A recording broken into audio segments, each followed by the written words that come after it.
art analysis is divided into four planes, namely semiotic, iconic, contextual, and evaluative planes, wherein the semiotic plane is material or aspect focused, iconic plane is feature focused, contextual plane is analysis focused, and the evaluative plane is value focused. On the other hand, there are four steps or stages how an artwork is being analyzed. The description stage that answers the question, what do you see? How did the artist do it for the analyzation stage? What is the artist trying to say or what is going on in the picture for the interpretation stage? And what do the audience will think? Or how do the audience feel about whether the artist is successful in conveying an idea for the evaluation stage? Further details will be presented in this lecture. Let's all watch this.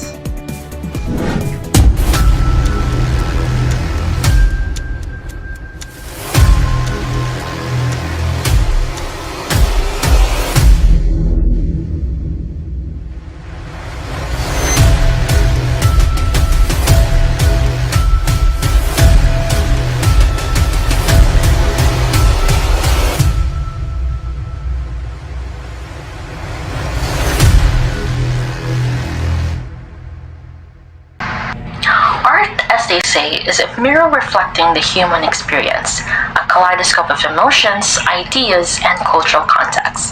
Ladies and gentlemen, esteemed art enthusiasts, welcome to Group 1's Journey Beyond the Ordinary, a voyage into the realms of creativity, expression, and wonder.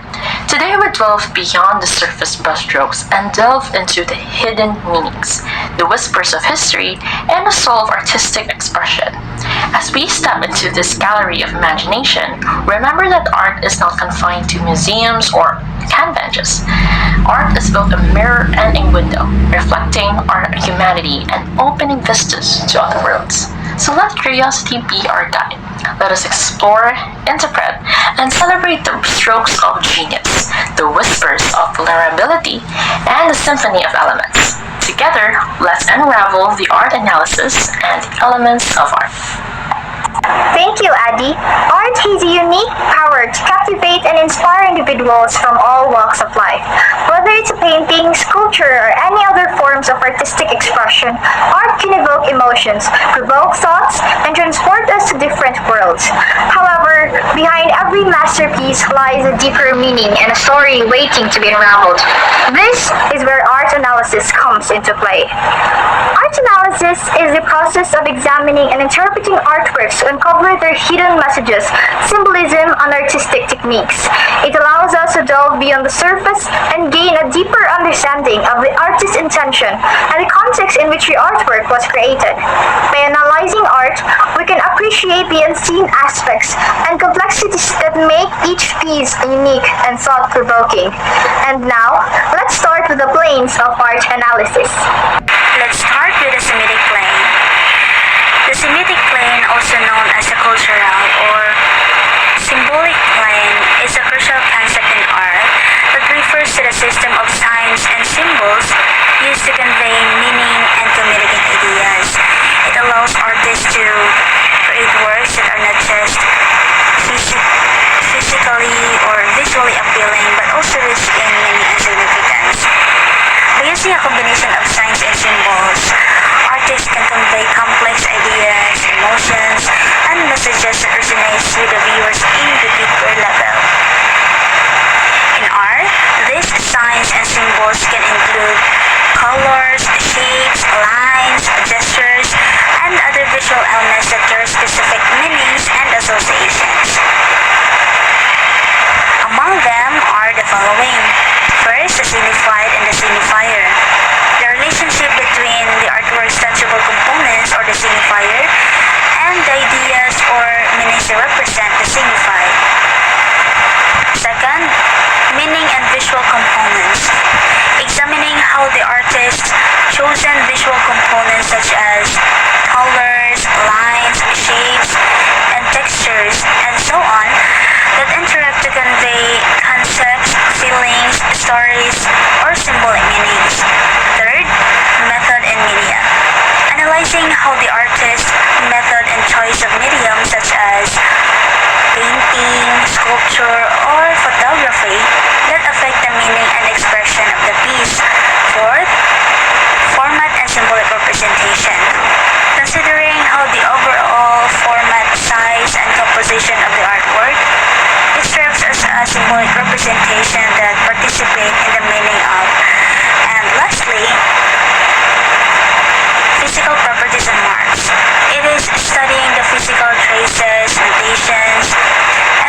at an example of a plane that's a basic symmetric plane to analyze a work of art. Let's consider Vincent van Gogh's painting The Starry Night of 1889. First, let's check the signifier and the signified. The signifier is the swirling, expressive brushstrokes of vibrant colors, the distinct shapes of the cypress tree and village. And the signified, these visual elements convey a sense of energy, emotions, and the artist's subjective experience of the night sky. Second, the visual elements and meaning. The undulating or simply means having a wavy surface, edge or mark. A rhythmic brush strokes that created a sense of movement and dynamism in the night sky. The bold, contrasting colors such as blues, greens, and yellows that evokes a sense of sublimes and the mystical. The stylized, almost abstractive forms of landscape elements such as subjective emotional interpretation of the scene. Third, medium and technique. Van Gogh's used oil paints, which allows him to create a thick expressive brush strokes that are characteristics of his style.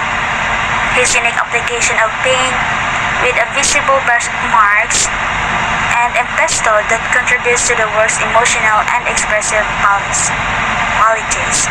Fourth, the format and symbolic representation.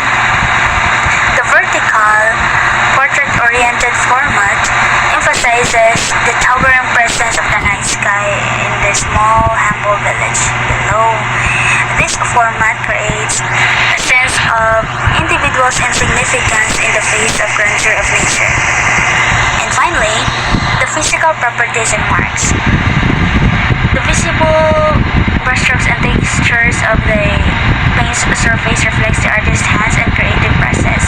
These physical traces of the artist's works adds to the sense of subjective emotional expressions in the painting. Thus, the symmetric plane is a profound art as it allows artists to communicate across linguistic and cultural barriers, which leads to greater cultural exchange, understanding, and appreciation among diverse groups of people. Hi guys, let's talk about iconic. But what makes an artwork truly iconic? In the realm of art analysis, iconic refers to those pieces that have achieved widespread recognition and influence. They transcending mere representation to become symbols of their time, style, or creator. Here are some significance of iconic art. Iconic artwork serves as windows into history, culture, and the human experience. They capture moments, emotions, and ideas that resonates across generations. It's becoming touchstones for collective memory and understanding. Rules of iconic in art analysis. In art analysis, focusing on iconic elements allow us to delve deeper into the layers of meaning, symbolism, and context within the artwork. By dissecting these iconic features, we unravel the intention of the artist, the cultural milieu in which they work, and the impact of their creation on subsequent generation. So let's take, for example, Leonardo da Vinci Mona Lisa. Beyond her enigmatic smile lies a wealth of symbolism and mystery, inviting endless interpretation and analysis. Or we should also consider Edward Munch, The Scream, a haunting depiction of existential angst that continues to resonate with audience worldwide. In conclusion, iconic art captivates us with its timeless allure, inviting us to ponder the mysteries of the human condition and the power of creativity. By exploring this iconic masterpiece, we deepen our appreciation for the deep history of artistic expressions that shapes our world. Now, let's explore the concept of contextual plane in art analysis. The contextual plane involves resituating an artwork within its context to reveal its full meaning in terms of human and social implication. By considering external factors, we draw out the dialogic relationship between art and society. When we confine analysis solely to the internal structure of the work, we risk reducing its meaning. The meaning of an artwork is a complex interplay of concepts, values, emotion, attitude, and sensory experiences. Here's why contextual plane matters. First, the historical context. Understanding the period in which the artwork was created is crucial. Historical events, cultural shifts, and societal changes shape both the artist's intention and artwork itself. For example, Picasso's The Old Guitarist in 1903 gains deeper meaning when situated within Spain's poverty and upheaval during that time. Second, the cultural and social condition. A broad knowledge of history as well as economic, political, and cultural condition is essential. Context awareness allows us to appreciate the layers of meaning embedded in an artwork. It shows the progression of time and how art reflects our challenges and societal norms. Third, viewing context. Consider where the artwork is displayed, whether in a museum, gallery, or public space. The physical setting influences our interpretation and experience. Example, viewing a mural on a city street versus in a pristine gallery setting. Fourth, professionalism and context. Artists who embrace context create more impactful works. Contextual links foster professionalism by encouraging thoughtful analysis. It's not just about brush strokes, it's about the world around us. Thus, the context plane in art analysis is crucial for understanding the full meaning of an artwork. By considering historical context, cultural and social condition, viewing context, and fostering professionalism, we reveal the intricate layers of an artwork's significance. Remember, it's not just about brushstrokes, it's about understanding the world around us. So we already know that the three said planes named semiotic, iconic, and contextual planes provide vision and idea of what the art conveys based on the signifiers and signified. So this concept provide more value on texture, line, color, and the creative aspects depictive and the work. The last plane to be discussed is the evaluated planes.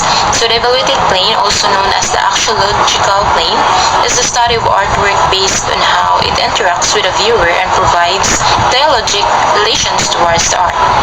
So towards this perspective, values are the main viewpoint to understand art. The analysis of these values will look at the artwork towards a reality to which the viewer can somewhat relate, for example, social issues. Welcome to our exploration of color, where we delve into the captivating realm of color.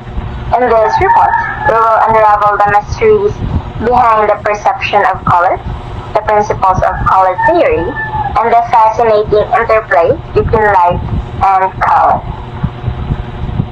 Okay, let's begin. Color is a fundamental aspect of human perception, and it influences our emotions, behaviors, and even our physiological responses.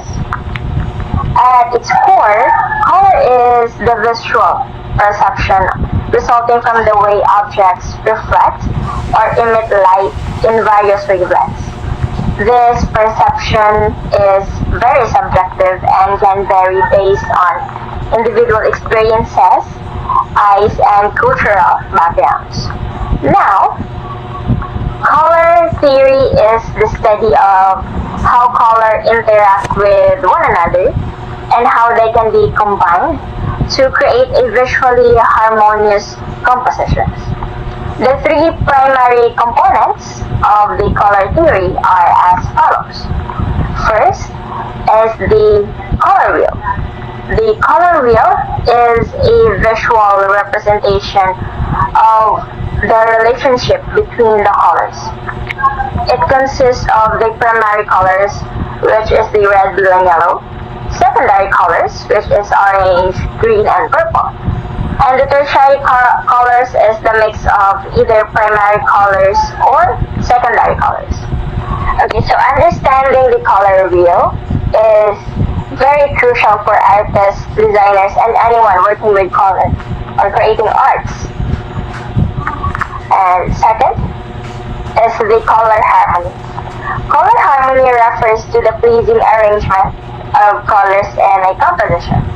Different color schemes such as complementary colors or the opposite ones, analogous, triadic, and monochromatic can be used to create various visual effects and convey different moods. So, and lastly, color psychology. Color evokes specific emotional responses and can also influence human behavior. So for example, warm colors like red are often associated with energy and excitement or even anger, while cool colors like blue, green, and are calming and soothing.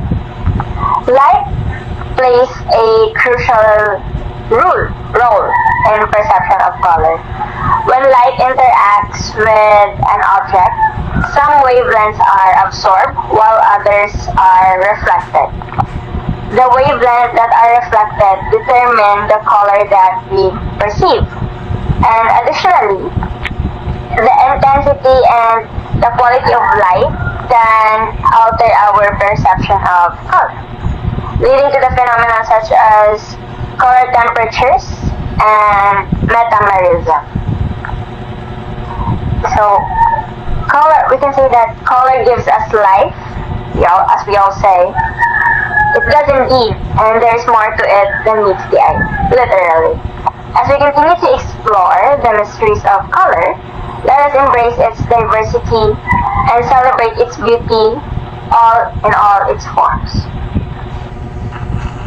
The next element of art we will explore is form.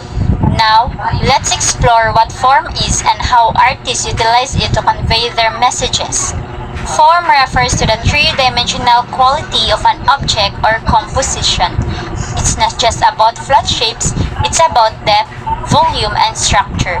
Think of form as the sculptor's ability to transform a block of marble into a lifelike figure, or the painter's skill in rendering a bowl of fruit so convincingly that you can almost taste it.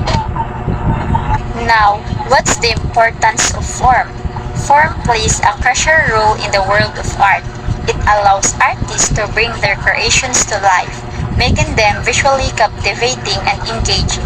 By manipulating form, artists can evoke different emotions, convey depth, and create a sense of realism.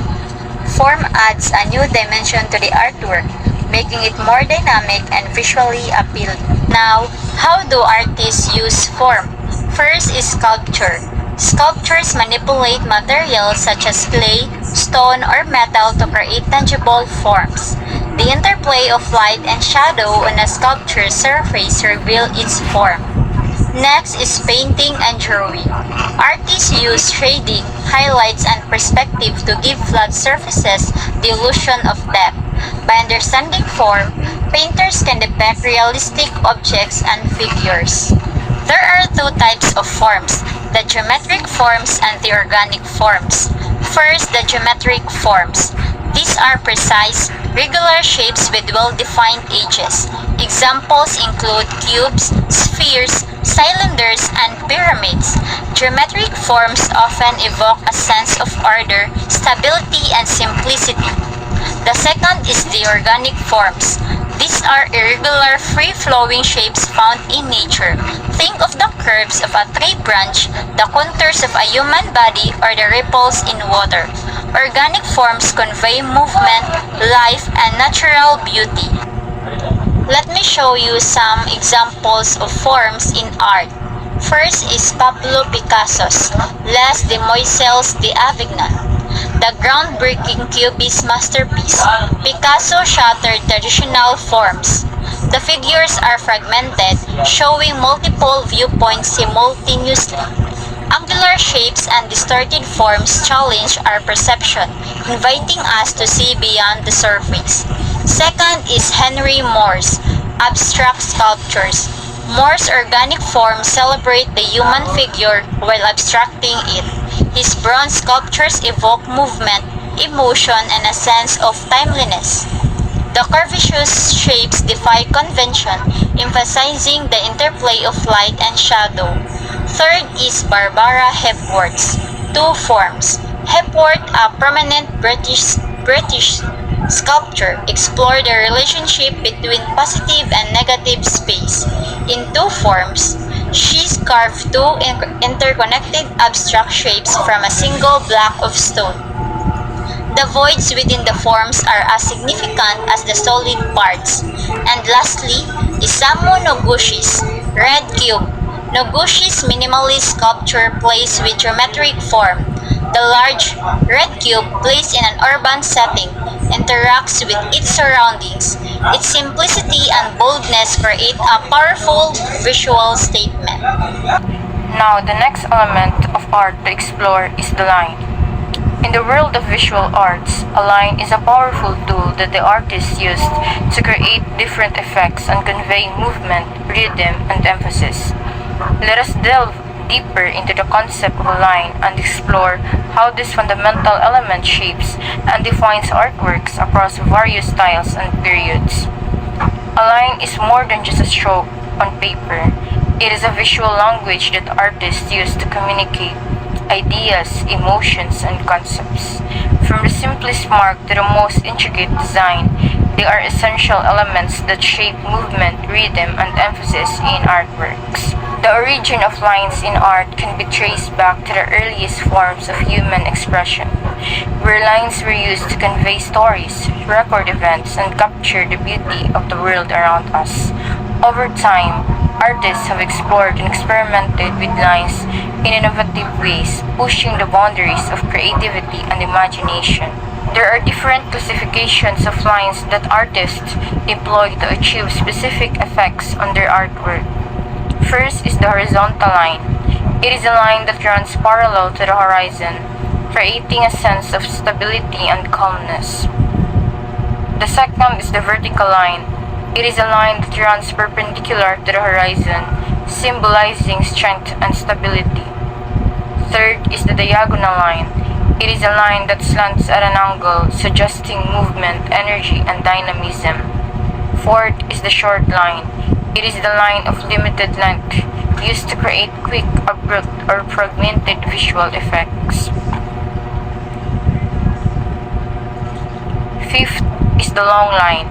It is a line of extended length, often used to establish continuity, flow, or expansiveness in a composition. Sixth is the curved line. It is a line that flows in a smooth, rounded manner, suggesting grace, fluidity, and organic form. And finally, the zigzag line. It is a line characterized by sharp, alternating angles, creating a sense of excitement, tension, or rapid movement. So these different types of lines play a crucial role in the art and design, allowing artists to convey various emotions, moods, and visual effects in their creations. By understanding and utilizing the unique characteristics of each type of line, artists can enhance the impact and storytelling of their artworks. Lines are the building blocks of composition, guiding the viewer's eye and creating visual interest. Artists use the lines to define shapes, outline forms, and establish patterns that bring harmony and unity to their artworks. The importance of lines in art cannot be overstated. They provide structure, rhythm, and depth to the composition, enhancing the overall visual impact of the artwork. Lines help create a sense of movement, balance, and emotion that captivates the viewer's attention. Remember that every line tells a story and conveys a message. Embrace the power of lines in your own creative journey and discover the endless possibilities they offer in shaping your artistic vision.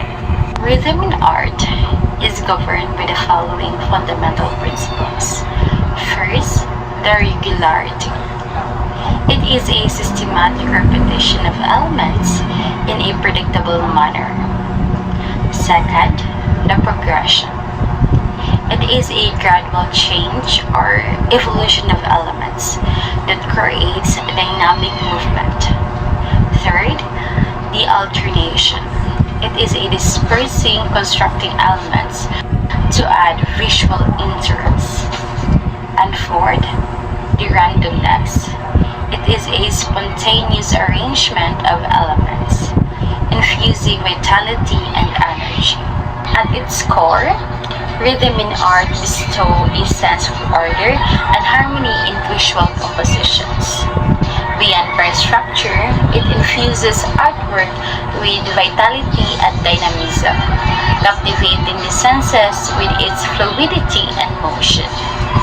And it serves as a narrative device, guiding viewers through a visual journey of progression and evolution. Additionally, it fosters intrigue and engagement within artworks, compelling viewers to delve deeper into compositions that reach with contrast and variation.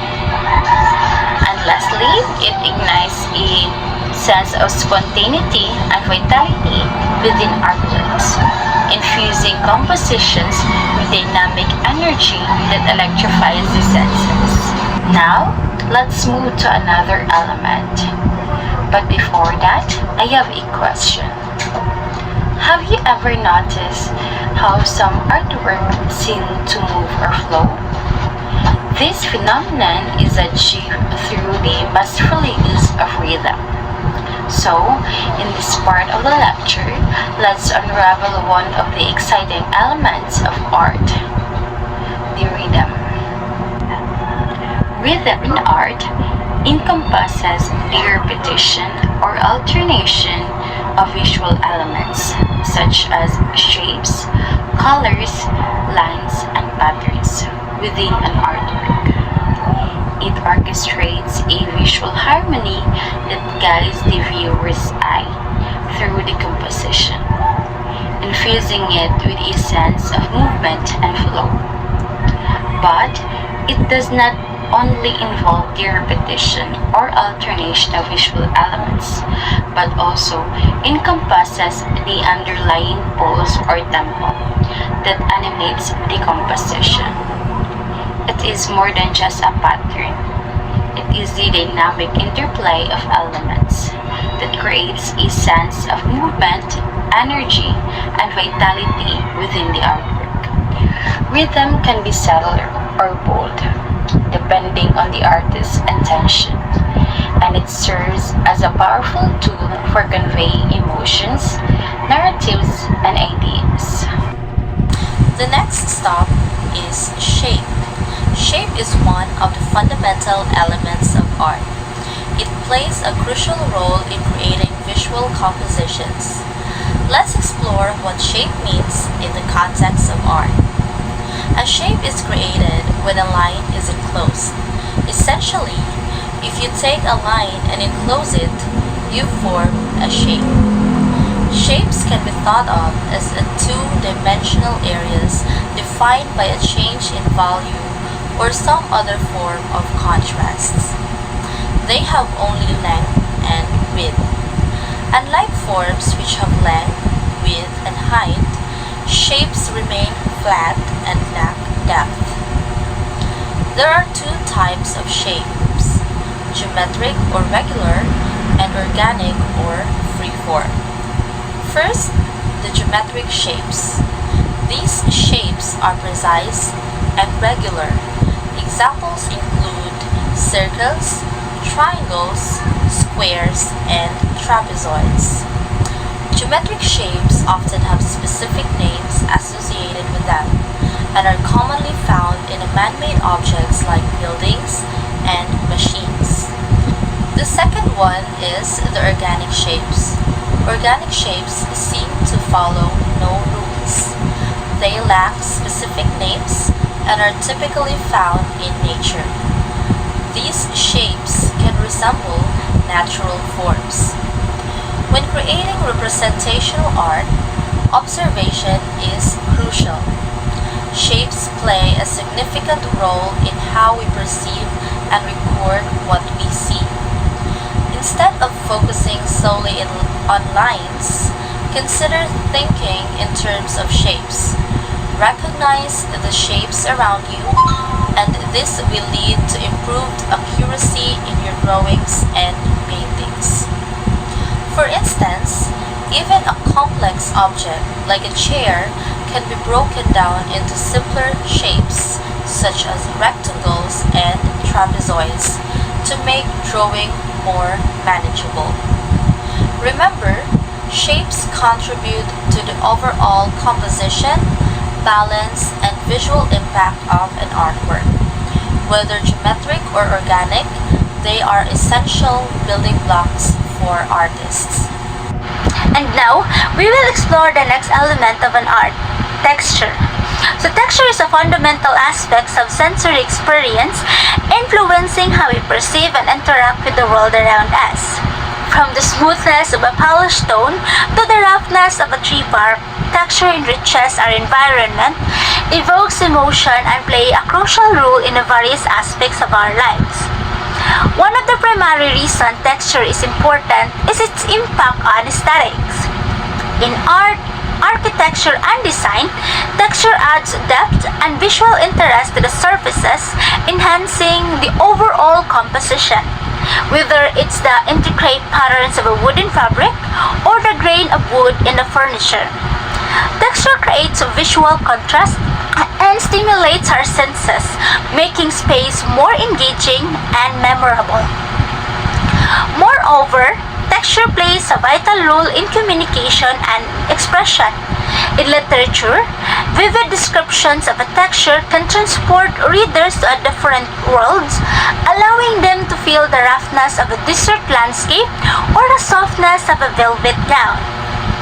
Similarly, in cinema, texture is often used to convey mood and atmosphere, with the filmmaking employing various filming techniques to capture the tactile qualities of different surfaces. In the realm of food, texture is a key component of a culinary delight.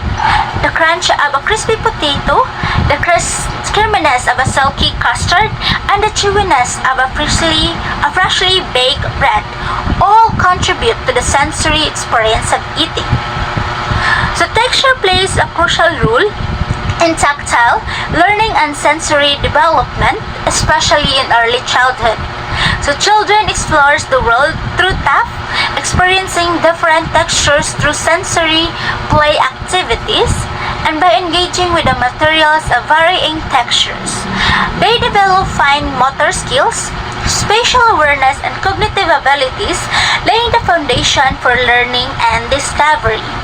In conclusion, texture is a multifaceted element that enriches our experience, stimulates our senses, and enhances our understanding of the world, whether it's adding visual interest to art and design, delighting our taste bud in cuisine, and facilitating tactile learning in childhood. Texture plays an indispensable role in shaping our perception and interaction with the environment. Embracing the richness of textures allow us to experience or appreciate the intricacies of our surroundings and leads to a deeper, more fulfilling sensory experience. And lastly, we delve into the last element of art, value. Imagine you're looking at a grayscale photograph. What you're seeing are various shades of gray, ranging from white to black, with all the shades of gray in between. These different shades represent the value within the image. In art, value works similarly but with added dimensions of color. Value is essential for creating illusion of three-dimensional form on a two-dimensional surface. When an artist paints or draws, they use value to depict how light interacts with objects in the scene. Light areas represents where light is hitting an object directly, while dark areas represent shadows or areas where light is blocked.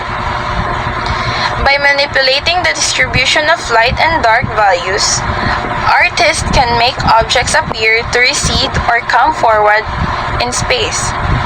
For example, in a portrait, Darker values might be used to create shadows under the chin or around the eye, while lighter values highlight the forehead and cheekbones, giving the face form and structure. Value also plays a crucial role in establishing contrast within an artwork.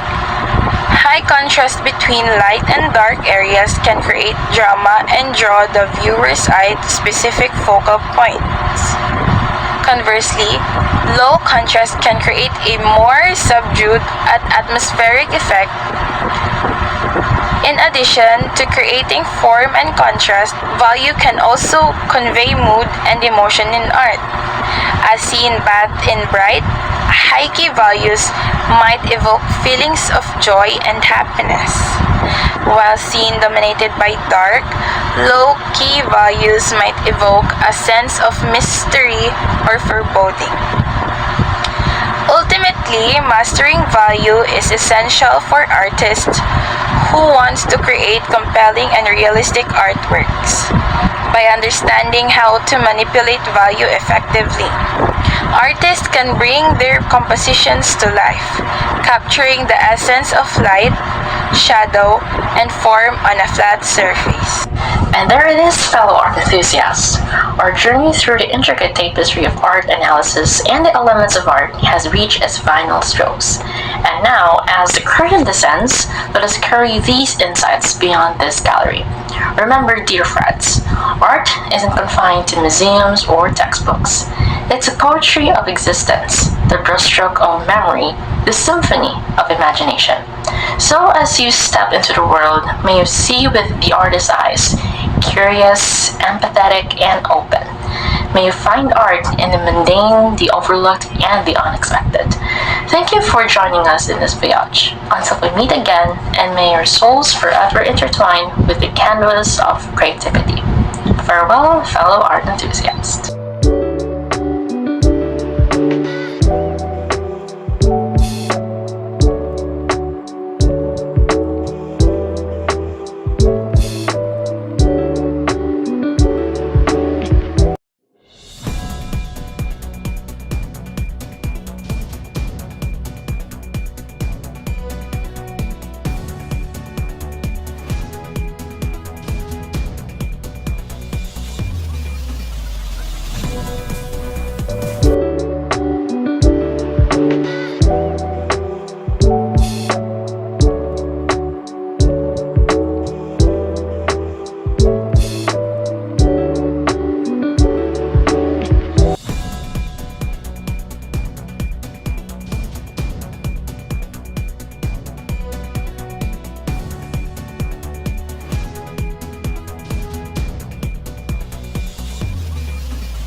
Thank you, Group 1 from BS Math 2-A.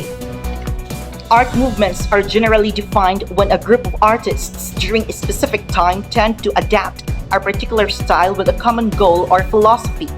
Art movements through history show us the new techniques, materials, and methods that artists use at the moment in time, and sometimes even give us a glimpse into the timeline of general intellectual, moral, and cultural climate of an era. Further details will be presented in this next lecture.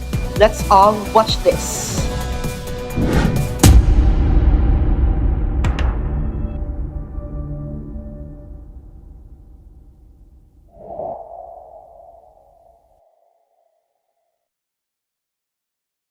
Good day, everyone. Today we will explore different art movements that have shaped the world of creativity. From cave painting to performance art, each movement brings a unique perspective to art, challenging traditional ideas and pushing boundaries. Before we start, let me introduce the lecturers for this topic. I am Evil J. Banate, your first lecturer, and we have Rakilo Gabriel Lubas for our second lecturer, John Lawrence Padan for our third lecturer, Maria Angeline Celiote for our fourth lecturer, and last but not the least, Shaina Marie Vergara for our fifth lecturer.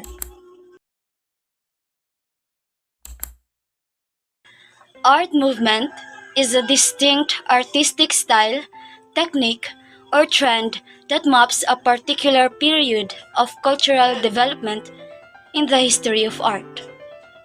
There are no strict rules defining a movement. Artists may follow specific principles or diverge entirely.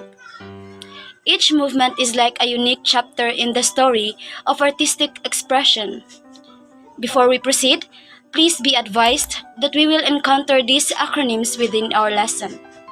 BC means before Christ, BCE means before Common Era, AD means Anno Domini or after death of Jesus Christ, CE means Common Era, and BP means before the present. Without further ado, let's start with the timeline of the art movement.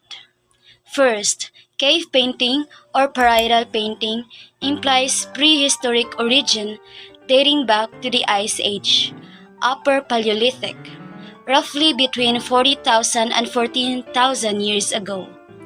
These paintings were often created by Homo sapiens, or Latin for wise men, as stated in Charles Darwin's The Origin of Species by Means of Natural Selection. Denisovans, the members of a group of archaic humans who emerged 370,000 ago during the Pleistocene epoch or the Bridge Age, Eurasia, and Neanderthal, the hominin species that existed for at least 200,000 years ago throughout Europe and Western Asia. The first painted cave acknowledged as being Paleolithic or from the Old Stone Age was from Altamira in Spain.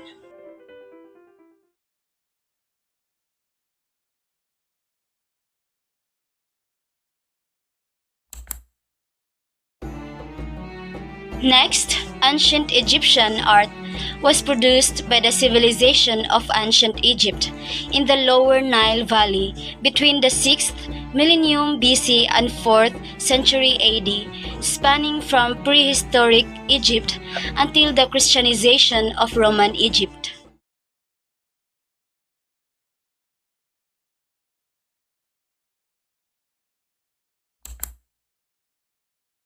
Greek art began in the Cycladic and Minoan civilizations and gave birth to Western classical art in the subsequent geometric between 9th and 8th century. Archaic 600 to 480 BCE, Classical 480 to 323 BCE, and Hellenistic period 323 and 31 BCE. The Archaic period is usually dated way back 1000 BC. The Persian Wars of 480 BC to 448 BC are usually taken as the dividing line between the Archaic and the Classical periods. And the death of Alexander the Great in 323 BC is regarded as the event separating the Classical from the Hellenistic period.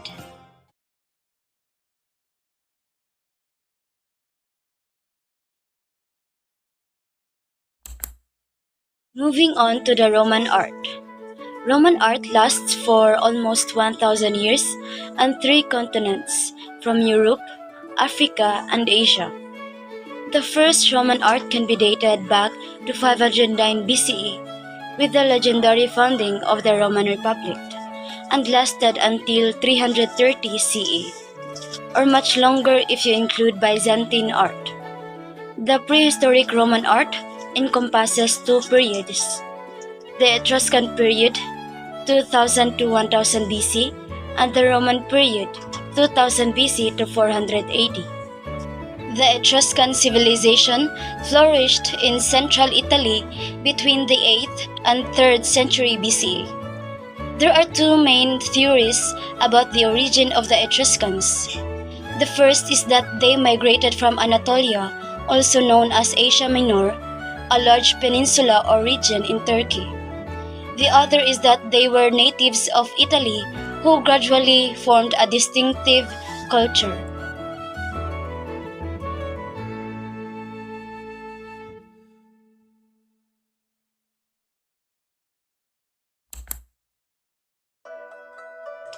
Lastly, the Chinese painting. Chinese painting is one of the oldest continuous artistic traditions in the world. They excavated colored pottery with painted human faces, fish, deer, and frogs indicates that the Chinese began painting as far as the Neolithic Age or the New Stone Age, about 6,000 years ago. Much of what we know of early Chinese figure painting comes from burial sites, where paintings were preserved on silk banners, lacquered objects, and tomb walls. Many early tomb paintings were meant to protect the dead or help their souls to get to the paradise. There are two main techniques in Chinese painting. First, gongbi meaning meticulous, uses highly detailed brush strokes that delimit details very precisely. It is often highly colored and usually depicts figural or narrative subjects. It is often practiced by artists working for the royal court or in independent workshops. It has been dated as far as China's Han Dynasty, between 206 BCE to 220 CE. Second, ink and wash painting, also known as literati painting, is one of the four arts of the Chinese scholar official class. This practice first emerged under the Tang Dynasty between 618 to 907 AD, more than 1,000 years ago.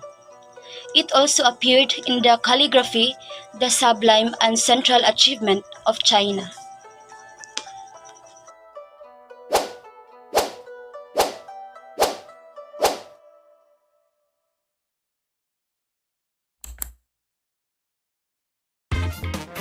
Good day, art enthusiasts. I am Rakino Gabriel Lubas, your lecturer number 2. Before we continue our discussions, let's have a game first. The name of the game is 4 pics in 1 word. Look at the 4 pictures presented to you and try to find the common theme or word that connects all 4 images. Good luck!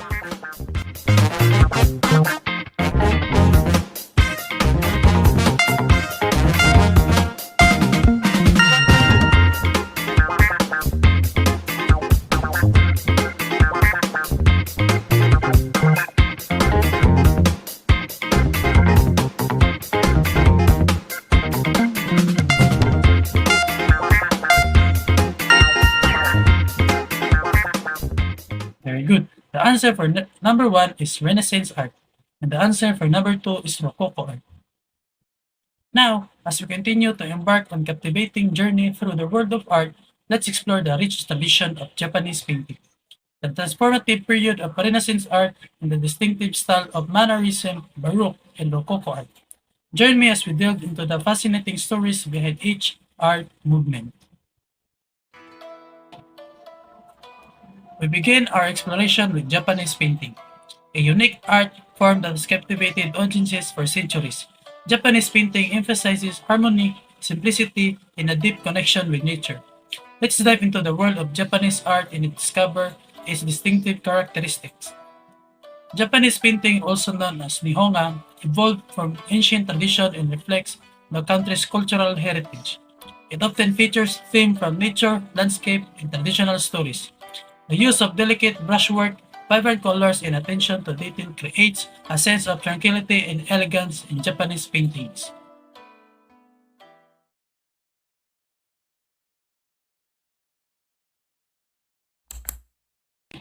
Now, let's travel back in the time to the Renaissance period, a time of remarkable artistic achievements and cultural transformations.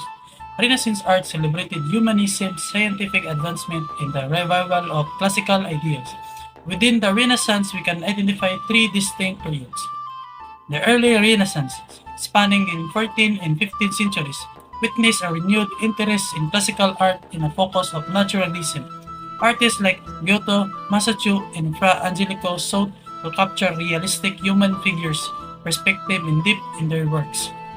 As the Renaissance progressed, the High Renaissance emerged in the late 15th and early 16th centuries, marked by the works of renowned artists such as Leonardo da Vinci, Michelangelo, and Raphael. This period showcased a harmonious balance of composition, ideal figures in technical mastery. The late Renaissance, also known as the Mannerist period, followed the High Renaissance. Artists like Michelangelo and Pontormo embraced a more stylish approach and characterized by elongated figures, exaggerated poses, and intricate compositions. Mannerism challenged the conventions of High Renaissance and explored emotional intensity and complex symbolism. Moving forward, we enter the grandeur and drama of Baroque period, which spanned the 17th century. Baroque art aimed to evoke strong emotions, engage the viewer, and create a sense of awe. Baroque artists such as Caravaggio, Rembrandt, and Bernini mastered using light and shadow, known as chiaroscuro, to create dramatic effects. Their work often depicted religious and mythological subjects, with dynamic compositions, intense emotions, and intricate details. Next, let's explore the elegance and frivolity of Rococo art, which flourished in the 18th century. Rococo art embraced ornate decoration, delicate colors, and themes of love, romance, and nature. Artists like Watteau, Boucher, and Fragonard created enchanting scenes filled with playful cherubs, delicate pastel colors, and intricate details. Rococo art aimed to transport viewers to a world of beauty, fantasy, and escapism. In contrast to the extravagance of Rococo, Neoclassicism emerged in mid-18th century. Rome drew inspiration from the clean lines and noble ideals of Greek and Roman art. Championed during the Age of Enlightenment, this art movement passes through not just art and architecture, but also literature, music, and theater. Neoclassical artists and architects sought to recapture the greatness of the classical world, favoring symmetry, simplicity, and forms inspired by Renaissance interpretations of antiquity. Lastly, Neo-Impressionism. This was coined by art critic Felix Fignon in 1886 and was founded by George Seurat. This movement used scientific applications of color and light to create urban and rural scenes. The movement used pointillism and divisionism techniques to apply paint in dots or small strokes, aiming to achieve a harmonious vision from modern science. And there you have it, a glimpse into the captivating worlds of Japanese painting, Renaissance art and its three periods, as well as mesmerizing styles of Mannerism, Baroque, and Rococo art. Each art movement reflects the cultural, social, and artistic developments of its time, leaving an enduring legacy in the world of art. Furthermore, we can't overlook the significant contributions of Neo-Classicism with its revival of classical themes and forms, and Neo-Impressionism characterized by its use of distinct dots of pure color to create vibrant and luminous compositions. These movements further exemplify the evolving nature of art, showing the past while paving the way of new artistic expressions.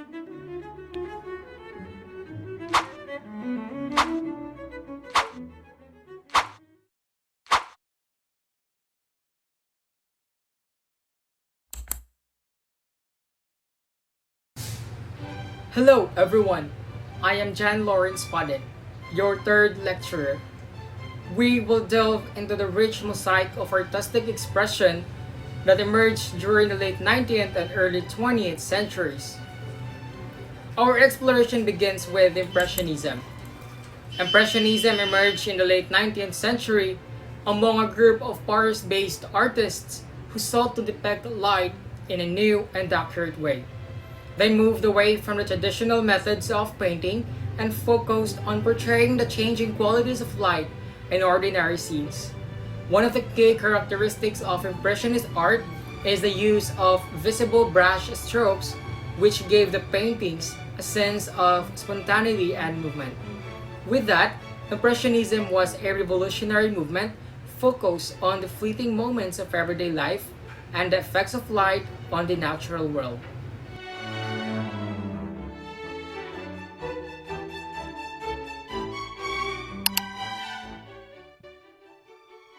From Impressionism, Post-Impressionism marked a significant departure from the Impressionist movement.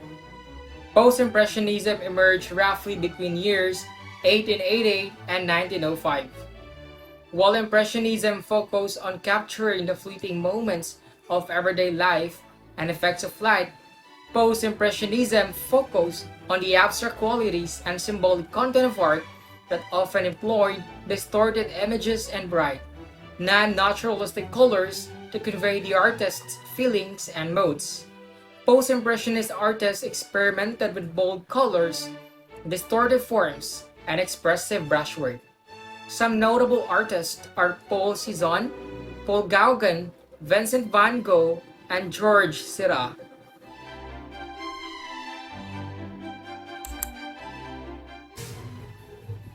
But our exploration doesn't stop there. Our journey through art history continues with the organic forms of Art Nouveau and the bold colors of Fauvism. We will explore the emotional intensity of Expressionism and the revolutionary vision of Cubism and Futurism. Art Nouveau or New Art is known for its emphasis on natural forms and structures. It is a popular art movement that emerged between years 1890 and 1910. One of the features of Art Nouveau was its use of decorative flat patterns that are often characterized by curvaceous shapes and organic forms. Their decorative elements were often inspired by nature, with motifs such as birds, flowers, insects, and flowing, curvaceous lines being common themes. Art Nouveau was especially popular in architecture, where it was used to create buildings with elaborate facades and intricate details. However, by the early 20th century, Art Nouveau began to decline in popularity, being replaced by the architectural and decorative style known as Art Deco, which emerged in the 1920s.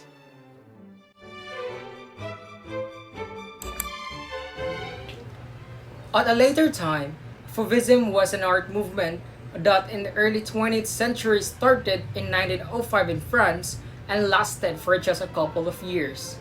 Fauvism used bolder, brighter, more unnatural, and intense colors and more boldly defined shapes. This movement got its name from art critics who called this artist les fauves, which in French means wild beasts. Some notable painters are Henri Matisse, André Derain, Maurice de Vlaminck, and Georges Braque. This movement was important because of its uniqueness and because it paved the way for some more abstract art movement that followed.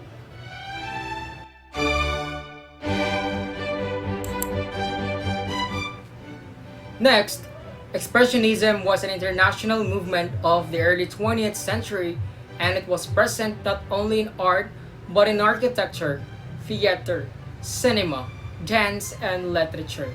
Expressionists aimed to show through emotions in their works, and those emotions were often scary, dark, worrying, and well, not so positive, but Expressionists wanted to show life as it truly was for them, a life filled with anxiety and alienation present in modern world.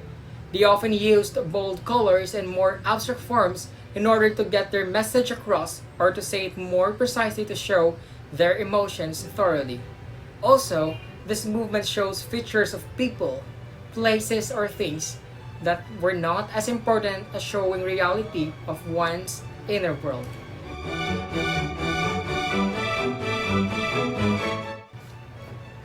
Following that, Cubism began in France in the year 1907 as a response to a rapidly changing world shaped by technology, new inventions, and scientific discoveries. Cubist works deconstructed their subjects, breaking them down into geometric forms.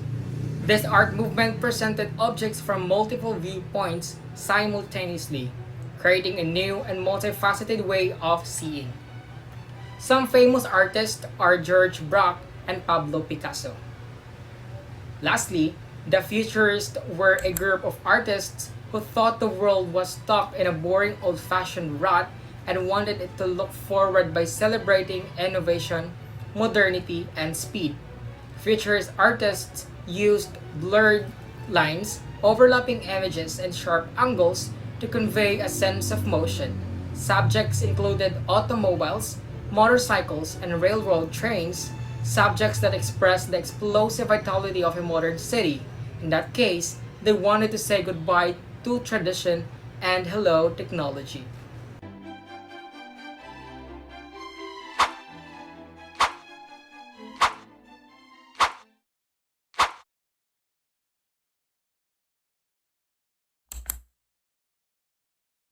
Hi guys, I am Marielle Chinsiliere, your fourth lecturer.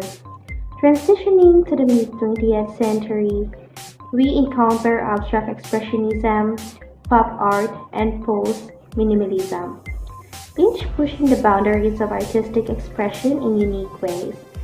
Before that, let's have a game first. The name of the game is Guess the Art.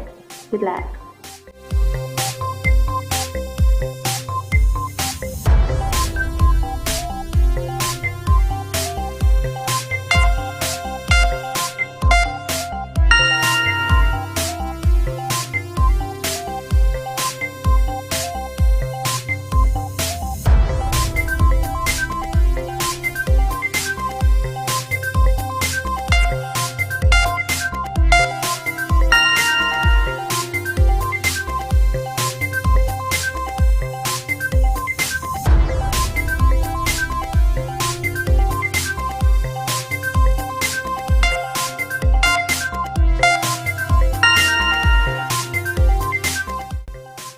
Alright, so for the answers, number one is expressionism, and number two is optical art, number three, pop art.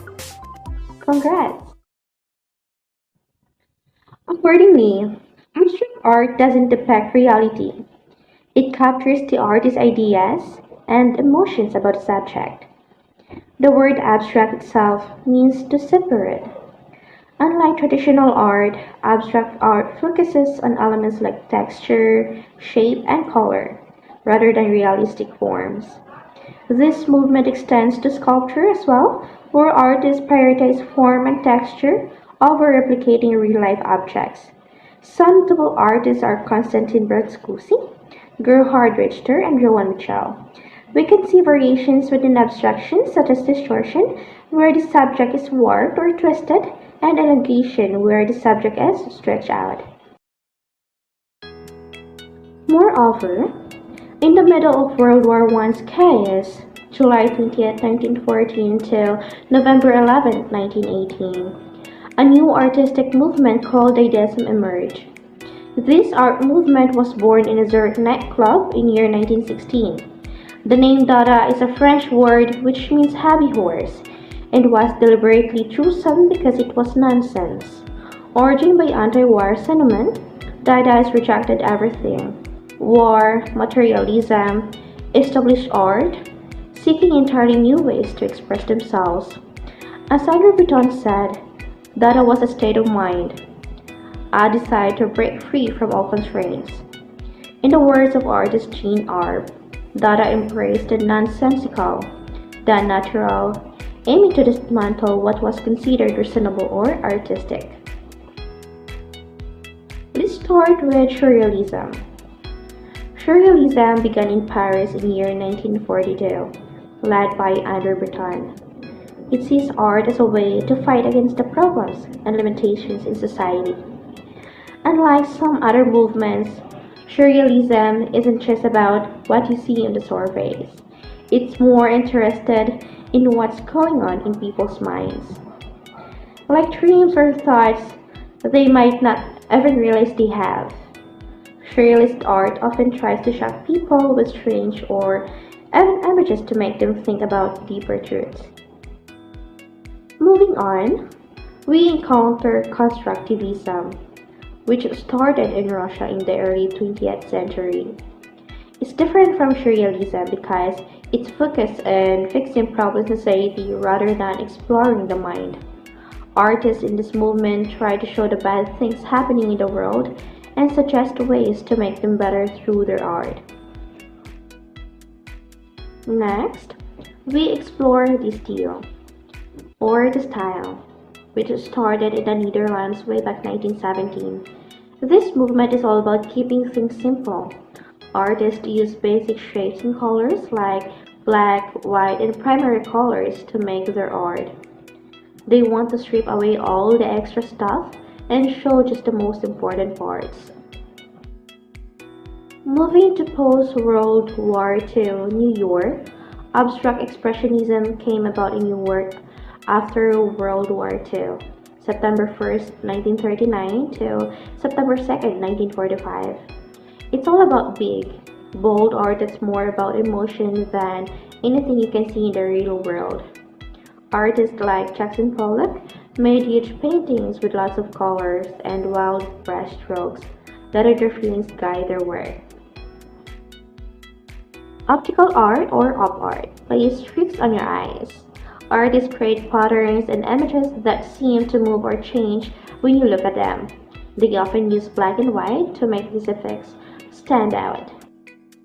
Transitioning to the 1950s and 1960s, we encounter pop art, a movement that celebrates mass culture and consumerism.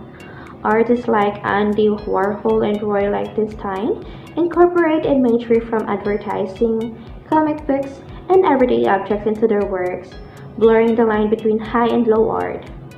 Pop art challenges elitist notions of art, embracing irony and mass production techniques.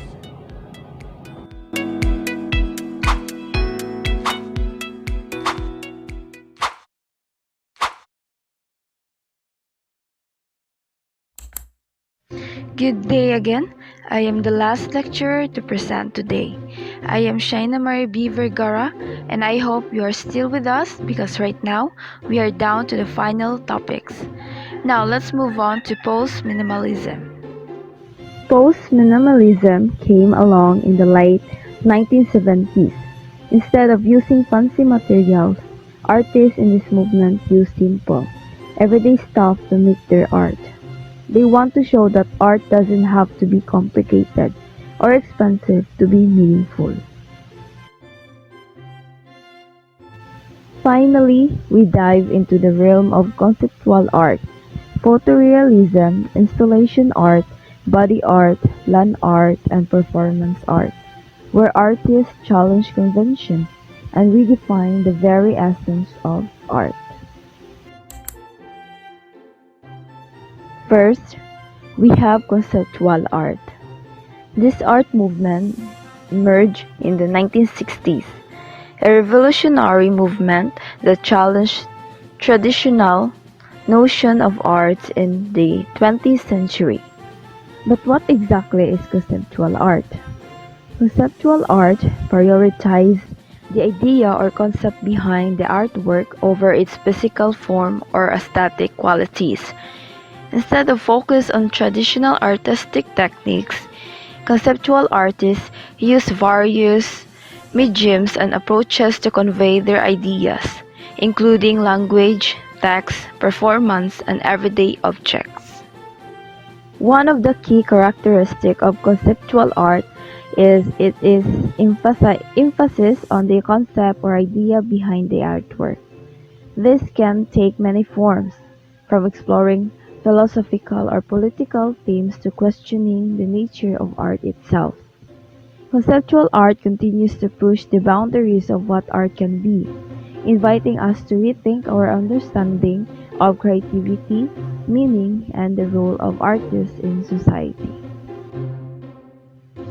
Next is photorealism, which emerged in the late 1960s and early 1970s as an art movement characterized by its meticulous attention to detail and its use of photography as a source of inspiration and reference.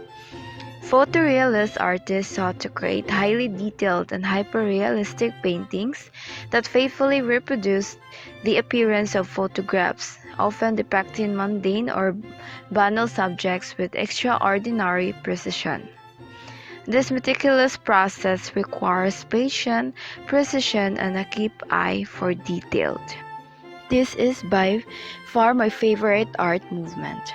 For me, photorealism is about capturing the essence of a moment and preserving it for eternity.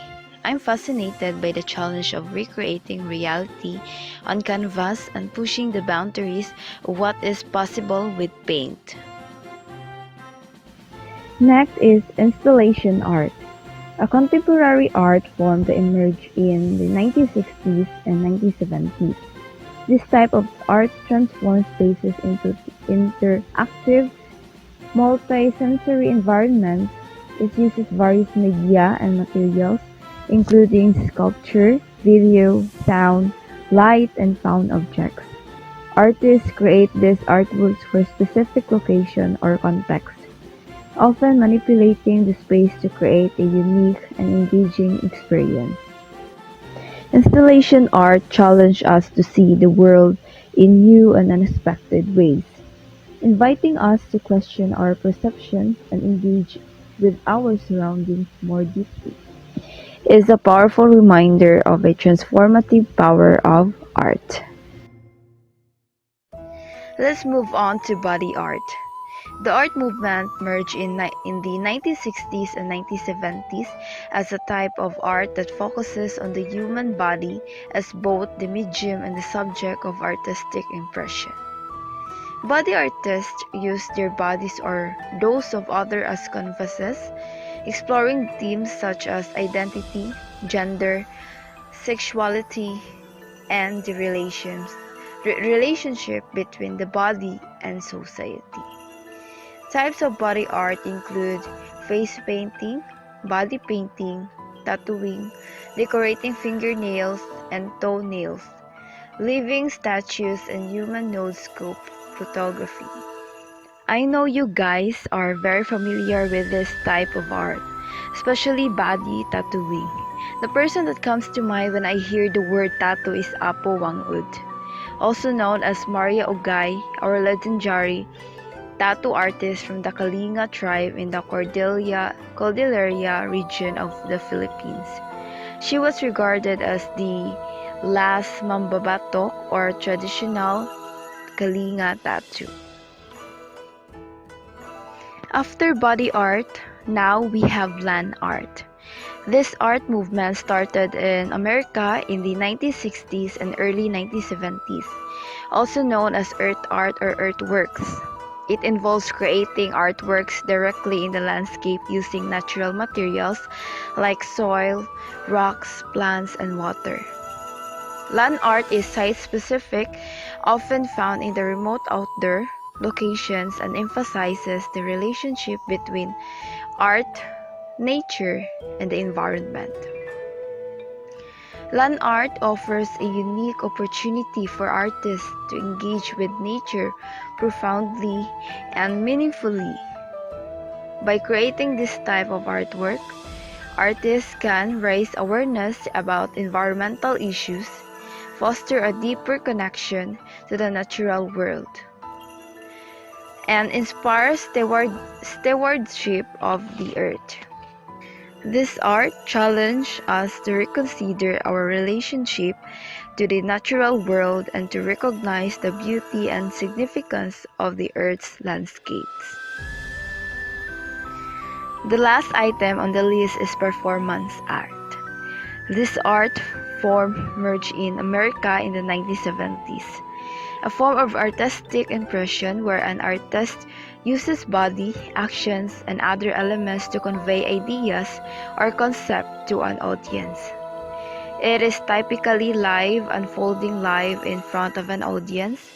Artists often explore complex themes such as identity, gender, sexuality, politics, history, and culture, and incorporate elements from other disciplines like theater, dance, music, and visual arts.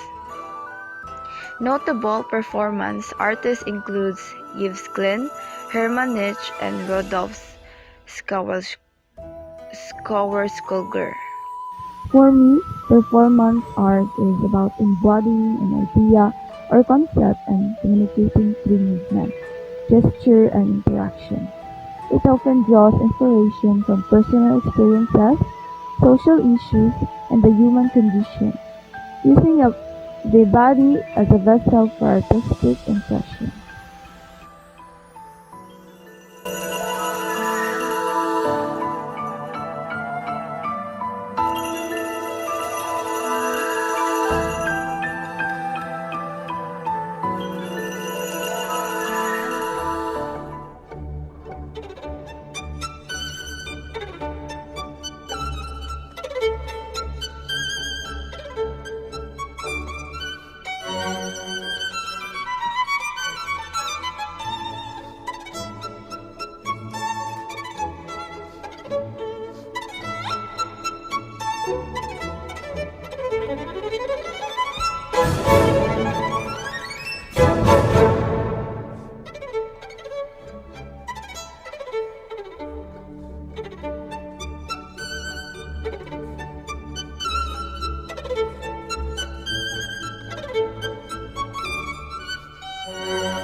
Thank you, Group 2 from BS Math 2-8. The history of drama and the history of dances will be the next two topics to be explained when we come back after the break. Stay tuned.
Kristo nga anak mo, upang ang kakawasan.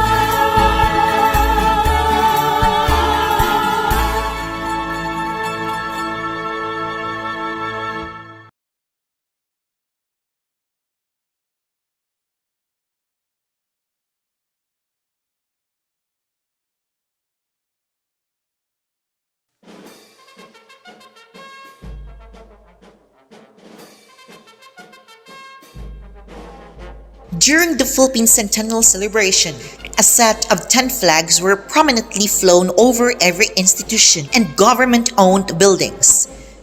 This set of 10 flags became popularly known as the evolution of the Philippine flag.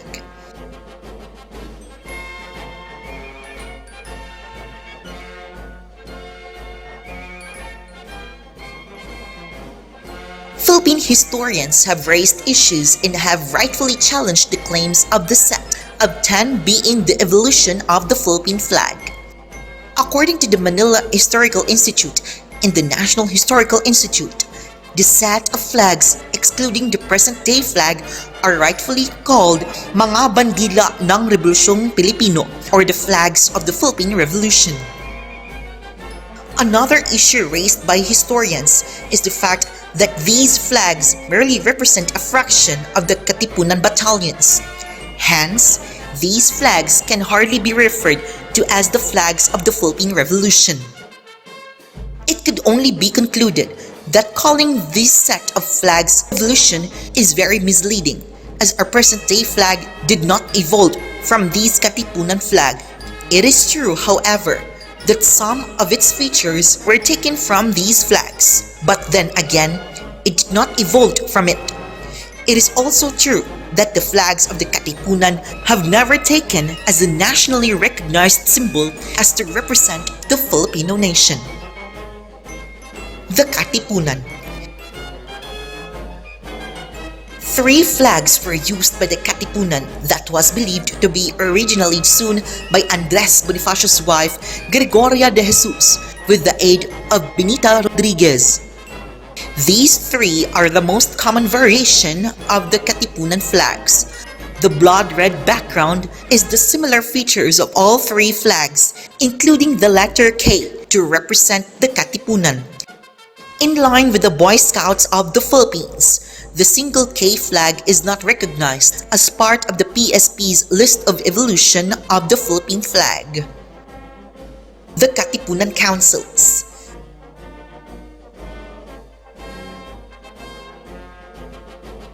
There are 2 prominent factions of the Katipunan, led respectively by Andres Bonifacio and Emilio Aguinaldo. Both gained support from different sectors of the Katipunan. Bonifacio had his Magdiwang Council, and Aguinaldo had his Magdalo Council. The Magdiwang Council had a sun with 16 rays. It uses the similar red background of the Katipunan flag. Some historians say that the number of rays is indefinite. However, this flag was believed to be the flag present when the Katipuneros tore their cedulas upon their discovery. The Magdalo Council flag also used the sun. It had the pre-Hispanic K superimposed on the center. The sun had 8 rays to represent the first 8 provinces that pledged its support to fight under Aguinaldo's banner and to start the Philippine Revolution. The Revolutionary Government. The leaders of the Katipunan decided to fight under Aguinaldo's banner. Aside from being formally educated, Aguinaldo was winning his battles while Bonifacio was struck by a number of losses. For the same reason, Aguinaldo's flag was said to have become the basis for the design of the new flag of the revolutionary government, the Sun of Liberty. This same revolutionary government was responsible for ordering the execution of Andres Bonifacio. Bonifacio was charged with treason for inciting rebellion against the new government. The flag was approved on March 17th, year 1897 in Naic, Cavite. The battalion flags.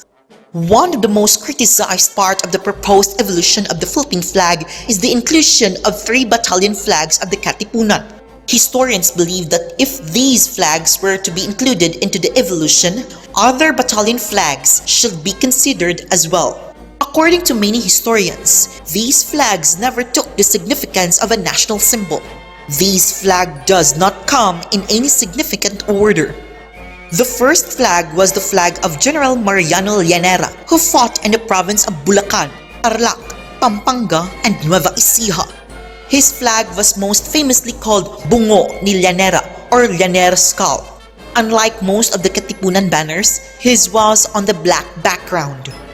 The second flag is that of Pio del Pilar, one of the Aguinaldo's most trusted generals. Due to his many victories, his flag was famously called Ang Bandila ng Matagumpay or the flag of the victorious. Superimposed on the famous red background was a triangle, believed to be an equilateral triangle. Each corner of the triangle bears the letter K, and on the triangle's center is the rising sun with 8 rays. The third and last flag is the flag of Gregorio del Pilar, the youngest general of the Katipunan and fondly called as the Boy General. His flag was patterned after Cuba, already a former Spanish colony at the time. His flag was the first to use 3 colors. The flag took its last stand against the Americans in Tirad Pass, Ilocos Sur, defending the retreating armies of Aguinaldo. The real evolution.